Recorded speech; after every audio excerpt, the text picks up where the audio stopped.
Matapos nakakuha ng 4 na magkasunod na panalo itong Pinoy na nagmula sa lahi ng mga matatapang na angkan sa Mindanao na si Froilan Saludar na may 34 wins at 24 knockout sa kanyang kartada at naging WBO Intercontinental Flyweight Champion na binansagang sniper dahil sa lakas at tulis ng kanyang mga suntok.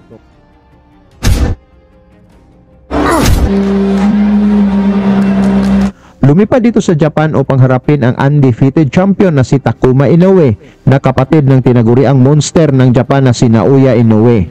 Hindi basta-bastang kalaban itong si Inoue mga tol dahil isa itong OPBF Super Flyweight Champion. At kasama palagi sa training ng Japanese monster na si Naoya Inoue na ginabayan ng kanilang ama. Halika mga tol, ating balikan kung paano pinabagsak ni Saludar itong si Inoue sa harap mismo ng mga fans na Hapon. Dala ni Saludar mga tol ang kartadang 23 wins, 1 loss at may 15 knockouts, habang si Takuma Inoue naman ay may 7 wins, walang talo at 2 knockouts sa laban na ito na naganap sa Sky Arena sa Zama, Japan. Sa unang round pa lang mga tol, naging mainit na kaagad ang palitan ng suntok ng dalawang fighters kung saan ang Pinoy ang naka-blue trunks at naka-black naman si Inoue.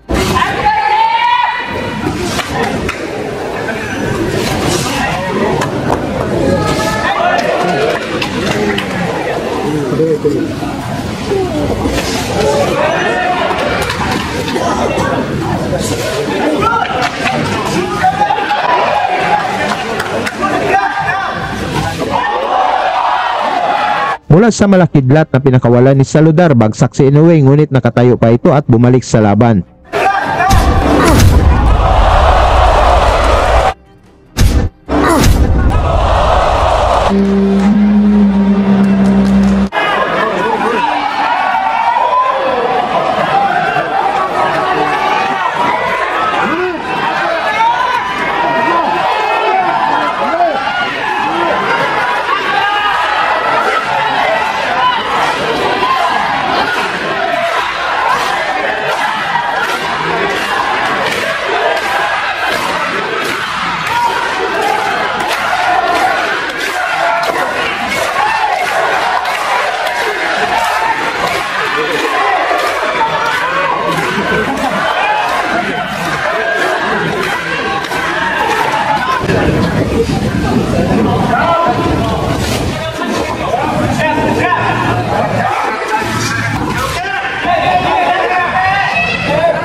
Nagsisigawan ang mga Hapon nang nakarecover na si Inoue mga tol mula sa pagbagsak at inatake nito ang ating Pinoy.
Talagang malalakas na suntok ang pinakawalan ng dalawang boxers dito sa mga sumunod na rounds mga tol, kung saan walang magpapatalo sa dalawang boksingero.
Tuloy ang mainit na aksyon dito sa kalagitnaan ng laban mga tol, kung saan marami ng mga malalakas na suntok ang tinanggap ng dalawang boxers.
Mula sa mga pinakawalang suntok ni Inoue na hindi tumama, na sinundan ng paghila sa ulo ng Pinoy at napaluhod ito kahit hindi tinamaan, subalit binilangan ito ng referee.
Binuhos na lahat ng dalawang boxers dito sa huling round mga tol upang ma-impress ang mga judges.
Pagkatapos ng laban mga tol, parang ibang laban ang pinapanood ng mga hurado na pumabor lahat sa hapon. Sa inyo namang score sa laban mga tol, pag-usapan na lang natin yan sa baba at salamat sa inyong suporta.